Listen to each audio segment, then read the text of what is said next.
Assalamualaikum. Intercultural language learning atau pembelajaran lintas budaya adalah pembelajaran budaya lokal suatu negara kepada pelajar asing.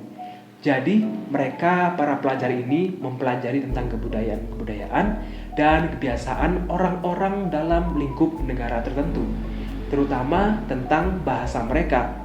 Misalnya, pelajar Universitas Brawijaya yang sedang mempelajari bahasa Inggris karena mereka tertarik dengan negara-negara barat.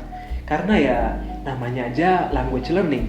Jadi yang jadi objek utama mereka adalah perbedaan budaya mereka dalam berbahasa.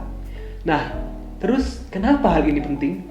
Jadi begini, kita udah tahu kan kalau bangsa kita sedang mengalami yang namanya globalisasi. Jadi, berbagai macam kebudayaan dari luar negeri, pola pikir, hingga produk-produk dari negara lain ini bisa masuk ke negara kita dengan sangat mudah. Kok bisa?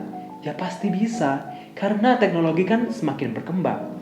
Kita bayangkan, dalam sekali ketik, ribuan bahkan jutaan informasi dapat kita dapatkan di internet. Bener kan? Nah, kembali lagi ke bahasan awal kita tadi. Jadi, kenapa sih kita harus mempelajari intercultural language learning ini? Jadi, yang pertama, adaptasi dengan keadaan. Kan kita tadi udah membahas soal globalisasi. Jadi, kita bisa beradaptasi sama perkembangan zaman, sama globalisasi. Kita wajib buat menyesuaikan diri dong sama diri kita sendiri terlebih dahulu.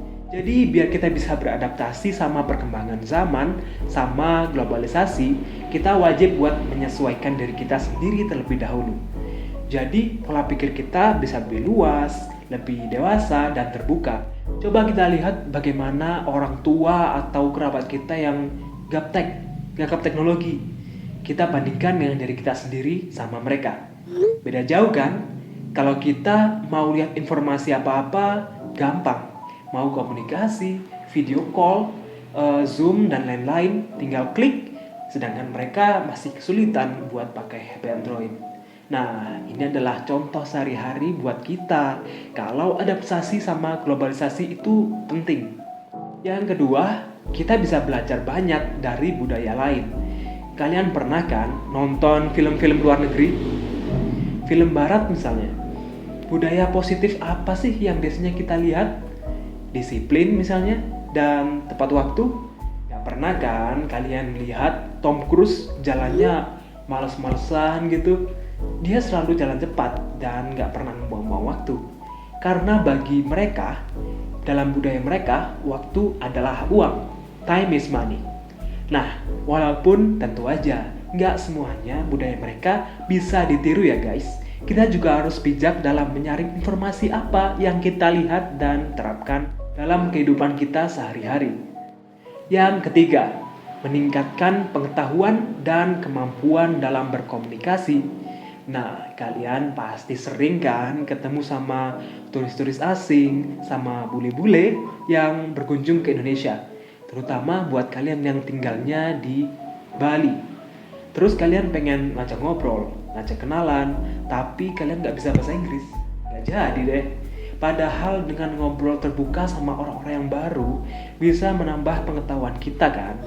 Kita bisa bertukar pikiran sama mereka, tanya-tanya soal kebiasaan-kebiasaan positif mereka, dan bahkan mungkin bisa berkolaborasi bisnis sama mereka.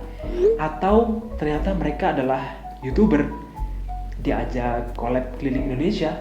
Asik kan? Selain menambah relasi, menambah pengetahuan, kita juga secara nggak langsung mengasah kemampuan dan berbahasa kita, khususnya berbahasa asing. Selain menambah relasi, kita bisa menambah pengetahuan dan juga secara nggak langsung kita mengasah kemampuan kita dalam berbahasa asing. Ya, itu tadi cuma contoh kecil sih. Intinya, belajar bahasa dan budaya asing itu nggak ada ruginya ya guys. Asalkan kalian mau berpikiran terbuka dan berusaha, kalian udah menciptakan peluang yang besar buat diri kalian sendiri di masa depan dan masa sekarang. Nah, jadi gimana? Udah tertarik belum buat belajar bahasa sama budaya asing? Kalian jawab di kolom komentar ya. Jangan lupa juga buat tulis bahasa dan budaya baru apa yang ingin banget kalian pelajari. Dan seperti biasa, jangan lupa buat klik like, share, dan subscribe channel ini jika kalian suka konten-konten seperti ini. Marilah kita memajukan Indonesia dengan membuat konten-konten yang bermanfaat dan positif bagi anak-anak muda zaman sekarang.